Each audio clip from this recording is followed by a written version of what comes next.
Ma'am PGI में advance I centre में कितने पेशेंट पहुंचे हैं? एक स्पेशल आपका रोस्टर बना था, ड्यूटी लगी थी 30th से, तो किस तरह से आप देखते हैं? हाँ जी, वो आपने बिल्कुल ठीक कहा। हमारी 30th ऑफ अक्टूबर से लेकर 2nd तक हमने रोस्टर बनाया था, बिकॉज इस बार थोड़ा सा पब्लिक में ये भी था कि दिवाली 2 दिन सेलिब्रेट होगी, 31st और 1st। सो प्रिकॉशन लेके हमने 2 टीम्स बनाई हैं सेपरेटली। वो आई थिंक कल भी बताया था आपको कि एक सर्जिकल टीम और एक जो ओपीडी में, जैसे पेशेंट इमरजेंसी में आते हैं तो उनको वहाँ पे इवेल्युएट करके, जिनका ट्रीटमेंट वहाँ पे हो सकता है वहाँ करके, और जिनको सर्जरी चाहिए उनको सर्जिकल टीम के पास रेफर कर दिया गया। इसके लिए हमने स्पेशल अरेंजमेंट्स, एनेस्थीसिया वालों की बहुत कोऑपरेशन एनेस्थीसिया डिपार्टमेंट की हमारे साथ रही है। उन्होंने स्पेशली अपने एक फैकल्टी और एक सीनियर रेजिडेंट को पोस्ट किया है ताकि कोई सर्जरी में एनेस्थीसिया की वजह से डीले ना हो। तो इस बार अभी तक, मतलब ये जो लास्ट 72 आवर्स में हमारे पास 44 पेशेंट्स आए हैं टोटल। उसमें से अराउंड 25 जो है 57%, सिग्निफिकेंट नंबर है, 57% बच्चे हैं less than 14 years of age. इन 44 में से 19 को सर्जरी की ज़रूरत पड़ी है, some form of surgery, minor या मेजर। 13-14 मेजर सर्जरीज हैं। 3-4 सर्जरीज ऐसी हैं जिनको कि बच्चे कई बार कोऑपरेट नहीं कर पाते, तो इसलिए सर्जरी करनी पड़ती है उनकी, सर्जिकल मतलब एनेस्थीसिया में करना पड़ता है। तो 19 पेशेंट्स पे हमने ऑपरेट किया है। बाकी पेशेंट्स जो हैं उनके भी कंजर्वेटिव मैनेजमेंट, मेडिसिन पे मेडिकल मैनेजमेंट हो रही है। इनमें से भी 2-3 हो सकता है लेटर और इनको सर्जरी की रिक्वायरमेंट हो, बट अभी तक कोई पेशेंट एज सच पेंडिंग नहीं है। All patients have been dealt with, सबका सर्जरी जिनका रिक्वायर्ड था उनका हो गया। आज भी पेशेंट्स आ रहे हैं। आज ये जो डेटा आपको दे रहे हैं आज सुबह 8 बजे तक का था, लास्ट 72 आवर्स का, पर उसी से 8 बजे से लेके भी 11 बजे हैं। 11 बजे तक अराउंड आई थिंक 10 पेशेंट्स और आ चुके हैं। तो ये because of the extended phase इस बार हम एक्सपेक्ट कर रहे हैं कि पेशेंट्स अभी थोड़ा दिन और आएंगे। मैम मैक्सिमम पेशेंट कहाँ से देखे गए हैं, कहाँ कहाँ से आए हैं? सो पेशेंट्स जो हैं आउट ऑफ द 44, 15 पेशेंट्स तो ट्राई सिटी से हैं, जिसमें से कि 13 चंडीगढ़ में से हैं, 2 मोहाली में से हैं, एंड बाकी जो है पंजाब से काफ़ी पेशेंट्स हैं। पंजाब से हमारे पास 14 पेशेंट्स हैं, हरियाणा से 8 हैं, 4 हिमाचल से हैं, 2 यूपी से हैं और 1 राजस्थान से है अभी तक। और सीरियस मैम आई इंजरी कितनों को हुई है? सो सीरियस की बजाय I would like to use the term significant, कि सिग्निफिकेंट आई इंजरी। सो ये जो पेशेंट्स 19 पेशेंट्स जिनको एनेस्थीसिया के अंडर किया गया है, जिनको ओटी में ले जाया गया है, उनमें से अराउंड 13 या 14 पेशेंट्स हैं जिनको कि सिग्निफिकेंट आई इंजरी है। एंड जो ऑपरेट नहीं भी होते हैं उनमें से भी 4-5 पेशेंट हैं जिनको कि 5 पेशेंट आई वुड से हैं जिनको कि सिग्निफिकेंट आई इंजरी है, जिनको कि फ़िलहाल सर्जरी की ज़रूरत नहीं है, और हो सकता है इनमें से कुछ को ना भी ज़रूरत पड़े, मगर कुछ को इनमें से एज वी सी की कैसे इनकी प्रोग्रेस है, मेडिसिन को ये कैसे रिस्पॉन्ड करते हैं, तो इनमें से 1 या 2 को सर्जरी की ज़रूरत पड़ सकती है बाद में, वो अभी कहना मुश्किल होता है। मैम जब पेशेंट आता है तो वो क्या बताता है, उसकी आंख पे कैसे लगी, मतलब वो पटाखे जलते हुए देख रहा था या जला रहा था, और कौन से बम से लगी है?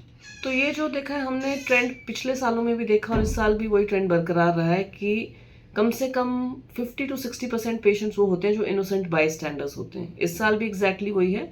जो अभी तक हमने 44 पेशेंट्स देखे हैं उसमें से 22 पेशेंट्स बाई स्टैंडर्स हैं, मीनिंग कहीं पटाखा चल रहा था या वो स्कूटर पे क्रॉस कर रहे हैं या पीछे से खड़े होकर देख रहे हैं, मगर खुद पटाखे नहीं चला रहे, क्योंकि जो ये बॉम्ब्स या अनार वगैरह है ये अनप्रिडिक्टेबल डायरेक्शंस में जाते हैं, तो जो पीछे से भी देख रहा है, छत पे खड़े होकर देख रहा है, उनको भी लग जाते हैं। तो ये 50% ऑफ द पेशेंट्स इस साल भी वही हैं।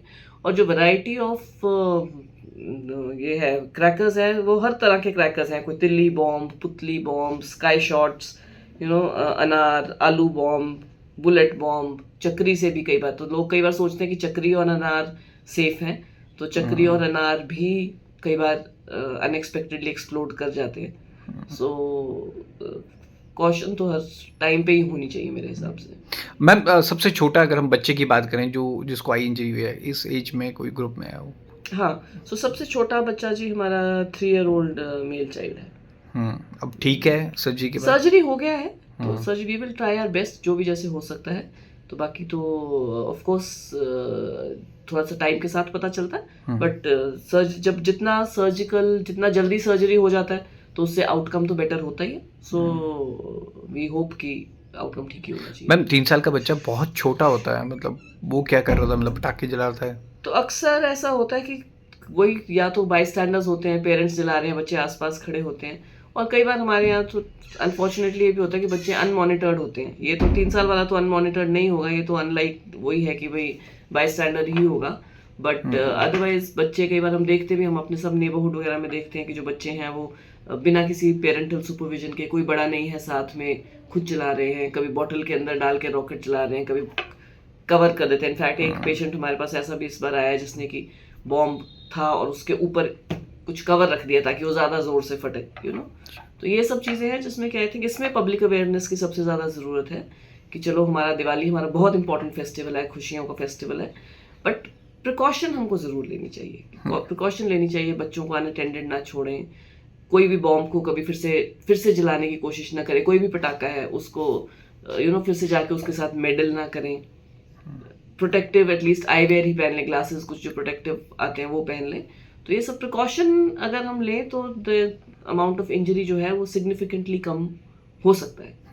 मैम आई इंजरी ये देखी गई है दीपावली के टाइम पे स्पेशली होती है, इस बार 2 दिन की दीपावली भी बनाई गई है, तो लोगों को अवेयरनेस पीजे की ओर से, हर डॉक्टर की ओर से की जाती है, लेकिन उसके बावजूद ये थमता नहीं है। देखिए अवेयरनेस तो मुझे लगता है कि कुछ एक्सटेंट तक ज़रूर बढ़ रही है। स्कूल्स में जिस तरह से बताते हैं और स्कूल्स में करते हैं, तो काफ़ी बच्चों से अगर आप बात करें तो काफ़ी बच्चे कहते हैं कि नहीं हमने नहीं करना है, हमने एयर पोल्यूशन होती है, साउंड पोल्यूशन होती है, बहुत लोगों को अपने पेट्स से भी बड़ा प्यार होता है, तो पेट्स डरते हैं तो वो कहते हैं कि नहीं हम नहीं जलाएंगे पटाखे।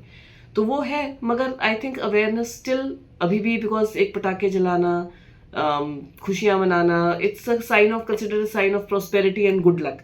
तो कई बार अनजाने में लोग ऐसा कर जाते हैं। तो I think public awareness is the only way to take this forward. कुछ कहना चाहेंगे मैम लोगों से, दीपावली बनाएं लेकिन पटाखे मत जलाएं, ऐसी आई इंजरीज होती हैं देख के काफ़ी दिल पिघलता है जैसे छोटे बच्चे। बिल्कुल डेफिनेटली ऐसा मैं ज़रूर डेफिनेटली कहना चाहूँगी कि पटाखे ज़रूर चलाएं, अगर मतलब पटाखे केयरफुली चलाएं अगर चलाने ही है तो, एंड चलाएं। इट इज़ बेटर कि हम पब्लिक डिस्प्लेज ऑर्गेनाइज करें जहाँ पे कि एक्सपर्ट्स पटाखे चलाएं। पटाखे दुनिया में हर जगह चलते हैं, पटाखे सारे लोग डिफरेंट ओकेजन्स पे, क्रिसमस पे, थैंक्स गिविंग पे पटाखे चलते हैं, but in at the hands of experts और एक पब्लिक सेटिंग में जहाँ की हम खुद से नहीं जला रहे हैं, so that under controlled situations. So I think अगर हम उस तरफ बढ़ें तो, एंड थोड़ा हो भी रहा है मुझे लगता है, तो that will be a safer thing rather than कि हम करें। और अगर करना है तो ज़रूर शगन करें, फुलझड़ी जलाएं, दिए जलाएं, तो that would be a much better way of celebrating. Pollution भी कम होगी, नॉइज पोल्यूशन भी कम होगी, और जो चोट लगी है वो तो डेफिनेटली कम होगी।